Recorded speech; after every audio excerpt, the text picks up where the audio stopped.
మాసానాం మార్గశీర్షోహం అని భగవద్గీతలో శ్రీకృష్ణ భగవానుడు తెలిపాడు.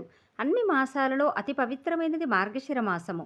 ఇష్టకామ్యాల కోసం ఏ విధమైన వ్రతాలు అవలంబించని ప్రపన్నులైన శ్రీ వైష్ణవులు కూడా ఒక దివ్య వ్రతాన్ని ఆచరిస్తారు. ఆ వ్రతమే ధనుర్మాస వ్రతం. ఆ వ్రత విధానం పరమాత్మ శ్రీమన్నారాయణుని దివ్య సన్నిధికి చేరవేసే తరుణోపాయమైనది. ఇంత సులభమైన ఉపాయాన్ని ప్రసాదించి తిరుప్పావై దివ్య ప్రబంధాన్ని అనుగ్రహించింది కృపామృత కల్పవల్లి శ్రీ ఆండాల్ తల్లి. శ్రీ ఆండాల్ తల్లి దివ్యగాథను ఎంతో హృదయంగా రసరమ్య పద్యాలతో శ్రీ వైష్ణవ సిద్ధాంతాన్ని వ్యక్తీకరించే ఒక ఉత్తమమైన ప్రబంధంగా రచించాడు సాహితీ సమరాంగణ సార్వభౌముడు ఆంధ్రభోజుడు శ్రీకృష్ణదేవరాయలు. అదే ఆముక్తమాల్యద. మనలందరినీ పరమాత్ముడైన శ్రీమన్నారాయణుని కృపకు పాత్రుడుగా చేసిన మధుర కవయిత్రి, పరమ భాగవతోత్తమురాలు. కేవలం ధనుర్మాస వ్రత సమయంలోనే కాకుండా ఎల్లప్పుడూ ప్రథమ స్మరణీయురాలు అగు శ్రీ గోదాదేవి యొక్క అవతార గాథను, ఇతర విశేషాలను తెలుసుకుందాము. శ్రీవిల్లిపుత్తూరులో కలియుగమున 98వ నెల సంవత్సరము ఆడి మాసమున శుక్లపక్షము చతుర్దశి తిథి మంగళవారము పూర్వ పల్గుని నక్షత్రమున భూదేవి అంశముగా అయోనిజగా శ్రీ ఆండాల్ పెరియాళ్వార్ తులసివనంలో అవతరించింది. శ్రీ వటపత్రశాయి పెరుమాళ్ళకి పూలమాల కట్టి అర్పించటానికి అవసరమైన తులసీ దళాలు తేవటానికి పెరియాళ్వార్లు తులసీవనానికి వెళ్ళారు. తులసీ దళాలు కోసుకుంటూ వెళ్తున్న వారికి అక్కడ ఒక బంగారు పెట్టె కనిపించింది. ఆ పేటికలో ఏముందోనని తెరిచి ఆశ్చర్యంతో కళ్ళు విప్పార చూశారు. ఆ స్వర్ణ పేటికలో చక్కని ముఖ కవలికలతో తేజోమయ దివ్యకాంతులతో వెలిగిపోతూ అపర లక్ష్మీదేవియో లేక భూదేవియో అని భ్రమించేలాగా ఒక పసిపాప కనిపించింది. ఆ పాపను చూడగానే పెరియాళ్వార్లు భగవంతుడి సొమ్ము తిరిగి ఆ భగవానుడికే సమర్పించాలని భావించి ఆ పసికందుని ఎత్తుకొని శ్రీ వటపత్రశాయి కోవెలకు వెళ్ళి ముకుళిత హస్తులై మీ సొమ్ము మీరే పరిగ్రహించండి అని అన్నారు. అప్పుడు ఆ వటపత్రశాయి మందస్మిత వదనంతో, పెరియాళ్వారు, ఈమె నా సొమ్మే, కానీ మీ కన్నబిడ్డలా భావించి పెంచి పోషించండి. జనక భూపతికి నాగేటి చారులో దొరికిన సీతాదేవిలా మీకు ఈ పాప దొరికింది. ఈమె ద్వారా మీ జన్మ ధన్యమవుతుంది అన్నారు. అప్పుడు పెరియాళ్వార్లు ఆలయం నుండి పసిపాపను తీసుకొని వచ్చి భగవదాజ్ఞను తుచ్చ తప్పకుండా పాటించడానికి గోదా అని నామకరణం చేసి పెంచసాగారు. శ్రీ విష్ణు చిత్తల ఆలనలో లాలనలో గోదాదేవి శుక్లపక్ష చంద్రునిలా దినదిన ప్రవర్ధమానంగా పెరగసాగింది.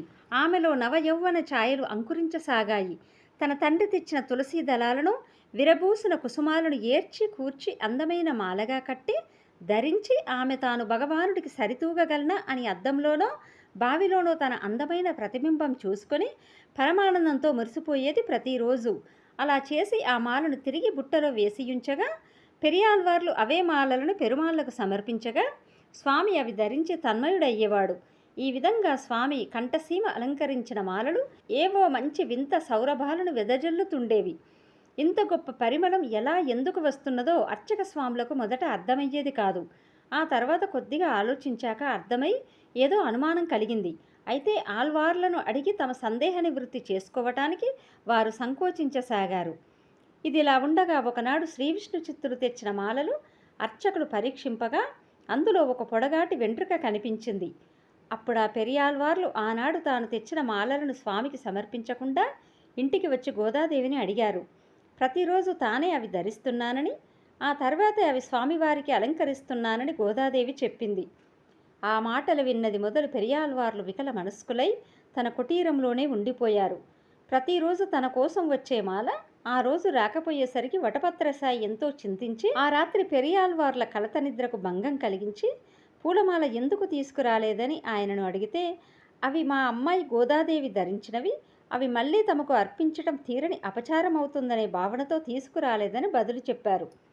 శ్రీవిష్ణు చిత్తులు అలా అన్న తర్వాత వటపత్రశాయి, ప్రతిరోజు నీ కూతురు గోద ధరించిన మాలలు నీవు ధరిస్తున్నందువల్లనే వాటి నుండి అంత గొప్ప పరిమళం వస్తున్నది, కానీ అది నీ గొప్పతనం కాదు. రేపటి నుండి నీవు కట్టిన మాలలు ఆమెతో ధరింపచేసి ఆ తర్వాత నాకు అర్పించాలి అన్నారు. ఇది అపచారం, అపరాధం అని విష్ణు చిత్తులు పదే పదే చెప్పినప్పటికీ ఇది నా ఇష్టం, నా ఆజ్ఞను శిరసావహించి నీవు పాటించాలి అని శాసించి వటపత్రశాయి అంతర్ధానమయ్యారు. శ్రీ వటపత్రశాయి అనుజ్ఞ పాలించటం, ఆయన అభిష్టానుసారం నడుచుకోవటం తప్ప వేరే మార్గం తెలియని పెరియాళ్వార్లు తన పరిపోషిత పుత్రిక గోదాదేవి ధరించిన మాలల్నే శ్రీ స్వామివారికి అందించేవారు. తాను ధరించిన మాలలు స్వామి వటపత్రశాయికి ప్రీతిపాత్రమవుతున్నాయి. తాను ముందుగా ధరించి తిరిగి విడిచివేస్తున్నది కనుక గోదాదేవికి ఆమూక్తమాల్యద అనే నామాంతరం ఉన్నది. తమిళ భాషలో అదే అర్థం చూడి కొడుత్త నాచ్యార్ అని కూడా ఆమెను వ్యవహరిస్తున్నారు. ఇలా కొన్ని రోజులు గడుస్తున్నాయి. చక్కని రూప సంపదతో, మూర్తీభవించిన విజ్ఞాన సంపదతో, అనన్యమైన భక్తి ప్రపత్తులతో కుందనపు బొమ్మలా రూపుదిద్దుకున్న గోదాదేవికి తగిన వరుణ్ణి చూసి పెళ్లి చేయాలని నిశ్చయించుకున్నారు పెరియాళ్వార్లు. గోదాదేవితో ఆయన ఒకనాడు, అమ్మా, నీవు ఎవరిని పెళ్లి చేసుకుంటావో చెప్పు తల్లి అని ప్రేమతో అడిగారు. అప్పుడామె, నాన్నగారు, నేను ధరించిన పూమాలను వటపత్రశాయి ధరిస్తున్నారు. స్వామికి నాపై అమితమైన ప్రేమ ఉదయించింది. నా సర్వస్వము పరమాత్ముడు, పరమాత్మ స్వరూపుడైన శ్రీమన్నారాయణుని పాదార విందములపై అర్పించుకున్నాను. నాకు ప్రకృతికి లోబడే సామాన్య మానవుడు పతికాడు. లీలామానుష స్వరూపుడు, భక్తాభీష్ట వరప్రదాత అయిన ఆ శ్రీమన్నారాయణుడే పతి గతి అని వినయంగా చెప్పింది. సర్వేశ్వరుడైన ఆ లక్ష్మీవల్లభుడు ఆర్చారూపంలో 108 దివ్యదేశాలలో వెలిసి ఉన్నారు. మీరు ఒక్కొక్కరి అందచందాలు, రూపురేఖా విలాసాలు, గుణగణాలు, వారి వైభవాలు కూలంకషంగా వర్ణించి చెప్పండి. నాకు నచ్చిన వారిని పెళ్లాడతాను అని గోదాదేవి చెప్పింది. అమూక్తమాల్యద కోరిన విధంగా 108 దివ్యదేశాలలో వేంచేసి ఉన్న పెరుమాళ్ల గురించి పెరియాళ్వార్లు వర్ణించారు. శ్రీరంగంలో వేంచేసిన శ్రీ రంగనాథ స్వామిపై మనసు లగ్నమైంది గోదాదేవికి. వారిని ప్రత్యక్షంగా చూడాలనే కోరిక కలిగిందేమో. మీరు కొంతమందిని ఎక్కువగా, మరికొంతమందిని తక్కువగా అభివర్ణించారు. వారిని స్వయంగా చూడాలని ఉంది అని చెప్పింది గోదాదేవి. అలాగా, అయితే మనమే వెళ్ళి దర్శించుకుని వద్దాము అన్నారు పెరియాళ్వార్లు. అలా వద్దు నాన్నగారు, మనం వెళ్ళి చూసినప్పుడు అందరూ ఒకే విధంగా కనిపిస్తారు. అందుకని నా ఈ చిన్న కోరికను దయతో మన్నించి వారినే ఇక్కడికి పిలిపించండి అని గోదాదేవి చెప్పింది. శ్రీ ఆండాలు తల్లి అభీష్టం మేరకు పెరియాళ్వార్లు 108 దివ్యదేశాలలో వేంచేసి ఉన్న పెరుమాళ్లను పిలిపించారు. వారు శ్రీ గోదాదేవి కోరిక మేరకు పరుగు పరుగున వచ్చేశారు. పెరియాళ్వార్లు ఒక్కొక్కరి పేరున వారి మహనీయతను అభివర్ణించారు. శ్రీ గోదాదేవి విశాల నేత్రాలు గల శ్రీరంగనాథ స్వామిని తన నాథునిగా భావించి మనస్ఫూర్తిగా వరించింది. ఆ కన్నుల పండువైన దృశ్యాన్ని తిలకించిన మిగతా పెరుమాళ్లు సంతోషంతో వెళ్ళిపోయారు.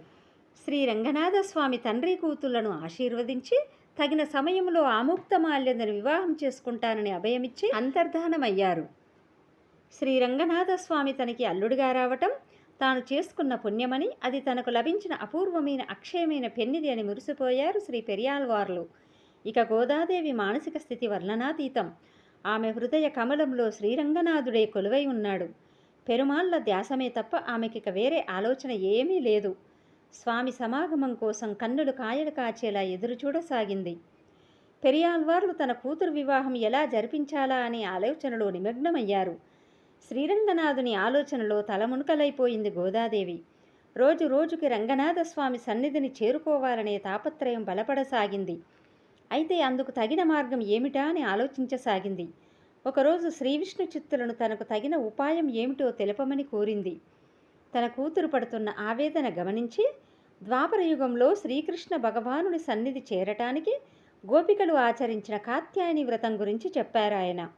అప్పుడు గోదాదేవి తనను ఒక గోపికగా భావించి, శ్రీరంగనాథుణ్ణి శ్రీకృష్ణుడిగా భావించి ఒక లోకోత్తరమైన దివ్యవ్రతం ఆచరించింది. ఆ వ్రతమే ధనుర్మాస వ్రతము. మాసానాం మార్గశీర్షోహం అని శ్రీకృష్ణ భగవానుడికి ప్రీతిపాత్రమైన ఆ పవిత్ర మార్గశిర మాసంలో తిరుప్పావై అనే దివ్య ప్రబంధాన్ని వెలయించి 30 పాశురములు అనుసంధిస్తూ ఆ వ్రతం ఆచరించింది. పరమాత్ముని లీలా విశేషాలతో, అవతార గాథలతో, శ్రీకృష్ణ బాలకేలి విలాసాలతో నిబిడీకృతమైన ఆ దివ్య ప్రబంధం అతి మధురంగా, అలతి పొలతి పదాలతో నిండి ఉన్నది. తాను అలంకరించుకున్న తరువాత పెరుమాళ్ళు శ్రీ వటపత్రశాయికి అర్పించిన ఆ పువ్వుల దండ ఎంత పరిమళభరితంగా ఉంటుందో, భగవంతుని సన్నిధి చేరటానికి అకుంఠిత దీక్షతో కూర్చున్న ఈ తిరుప్పావై పాశురమాల అంత పవిత్రమైనది. శ్రీరంగనాథ స్వామిపై మక్కువ పెరుగుతున్న కొద్దీ ఆముక్తమాల్యదలో భగవదానుతాపము అధికమవుతున్నది. నానాటికి తీవ్రతరమైన ఈ అనుతాపము, ఈ ఎడబాటు సహించలేక భగవద్గుణ సంధానంలో ఒక దివ్య ప్రబంధము వెలయించింది. ఆ ప్రబంధము నాచ్యార్ తిరుముజి. శ్రీరంగనాథ స్వామిపై తాను అపూర్వమైన మధురోహాలతో నిండిన ఒక కల కన్నది. ఆ కలలో తాను పెళ్లి కూతురైనది, రంగనాథులు పెళ్లి కొడుకైనారు. ఆ స్వామి తనను అక్కున చేర్చుకున్నారు, లాలించి తన స్పర్శానుభూతి అందించినారు. తనవి తీర ఆలింగనం చేసుకున్నారు. తన కోసమే ఆయన తపించినాడు. ఆ కలలో కనిపించిన ఎన్నో సుమధురమైన కళ్యాణ విధులను తెలిపి పాలు పంచుకున్నది చెలికత్తెలతో గోదాదేవి. ఆ భావ తరంగ సంకలనమే వారణమాయిరం అనే చిన్న దశకము. శ్రీ గోదాదేవి హృదయంలో కొలువైన శ్రీ రంగశాయి ఆమెను తీవ్ర పరితాపానికి గురిచేస్తున్నాడు. శ్రీ రంగనాథస్వామి ధ్యానంలో ధ్యాసలో తలమునకలవుతున్న ఆమె ఆవేదన వర్ణనాతీతం. పెరియాళ్వారు తన కూతురు అనుభవిస్తున్న ఆవేదన చూసి సహించలేక ఆ బాధ తెలుపుకోవటానికి శ్రీరంగక్షేత్రం వెళ్ళారు. అప్పుడు వసంతకాలం. ఆ వసంతకాలంలో వసంతోత్సవ మంటపంలో వేంచేసి ఉన్న శ్రీరంగనాథులకి ఉత్సవం జరుగుతున్నది. అక్కడికి వెళ్ళి ఆళ్వార్ల వారు తన బాధను, గోదాదేవి ఆవేదనను ఎంతో ఆర్తితో విన్నవించుకున్నారు. శ్రీరంగనాథస్వామి ఎంతో సంతోషించి, ఆమెపై నేను కూడా మనసు లగ్నం చేశాను, కానీ ఎన్నో కార్యాంతరాల వల్ల ప్రకటించలేకపోతున్నాను అని తన మెడలో ఉన్న పరిమళ పూలమాలను, ఉంగరాన్ని ఇచ్చి త్వరలో వచ్చి గోదాదేవితో వివాహం తనకు జరిపించమని ఆనతిచ్చారు.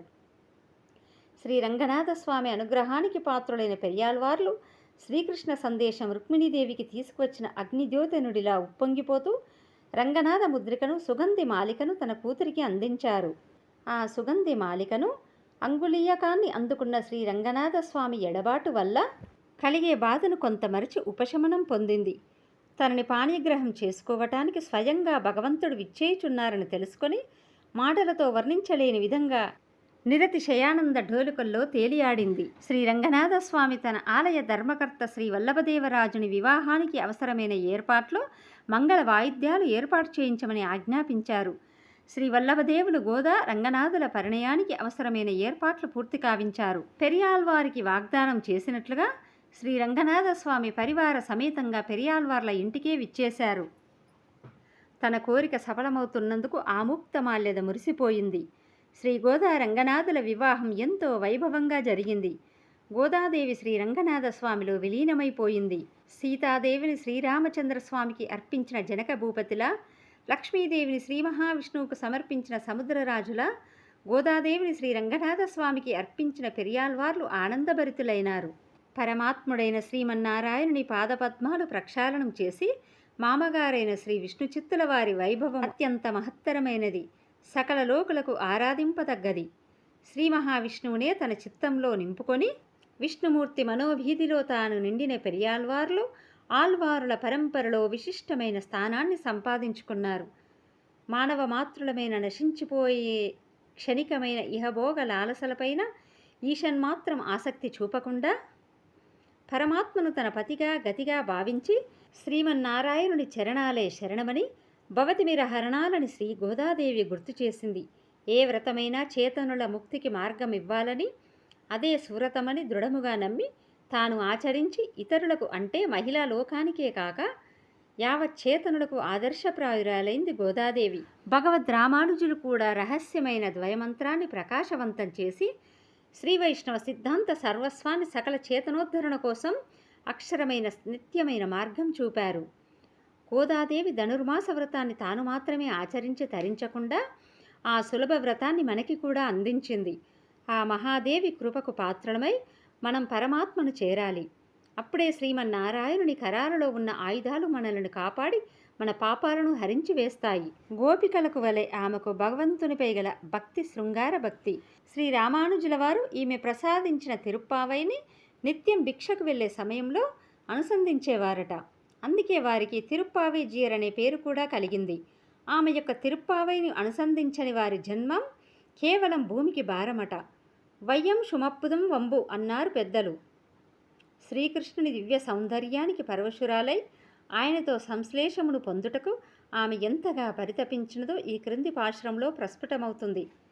కర్పూరం నారుమో కమలపూ నారుమో తిరుప్పవల చెవ్వాయ్ తాను తిత్తిరుక్కుమో మరుప్ప సిత్త మాధవన్ తన్వాయిచ్చువయ్యం నాత్తమం విరుప్పుత్తు కేల్రినేన్ షోలాజి వెన్షెంగే. స్వామి యొక్క శ్రీహస్తంలో ఉండే పాంచజన్య శంఖాన్ని గూర్చి ఆమె ఇలా అడుగుతున్నది. ఓ పాంచజన్యమా, నీవు స్వామి యొక్క మధురమైన అదరం వద్ద చేరి ధ్వనిస్తుంటావు గదా, అప్పుడు ఆయన యొక్క అదరంలోని సుగంధము మాధుర్యము నీకు అనుభవమై ఉంటుంది గదా, అవి ఎలా ఉంటాయో నాకు చెప్పవా? ఆయనకు ముఖ సౌరభం కర్పూరం వలె గుమగుమలాడుతూ చల్లగా ఉంటుందా, లేక తామర పువ్వు వలె పరిమళం కలిగి ఉంటుందా? ఇక దాని మాధుర్యం రుచి అమృతం వలె తియ్యగా ఉంటుందా? సిగ్గును కూడా విడిచి అడుగుతున్నాను సుమా అని ప్రార్థిస్తున్నది. ఆ రహస్యం తెలుసుకోవాలని ఆమె మనసులో ఎంత ఆరాటమో. జై శ్రీమన్నారాయణ.